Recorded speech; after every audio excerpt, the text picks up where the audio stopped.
Assalamualaikum warahmatullahi wabarakatuh. Alhamdulillah, bersyukur kita kepada Allah Subhanahu wa taala dengan izinnya dapat lagi kita berjumpa pada pagi yang mulia ini. Alhamdulillah. Saya doakan sahabat-sahabat semua berada dalam keadaan sihat walafiat dan sentiasa berada di bawah lindungannya. Amin amin ya rabbal alamin.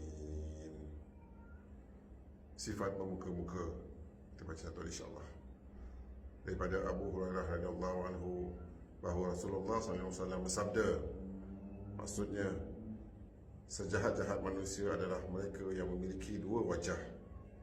Dia datang kepada orang lain dengan wajah yang lain dan dia pergi kepada orang lain dengan wajah yang lain pula.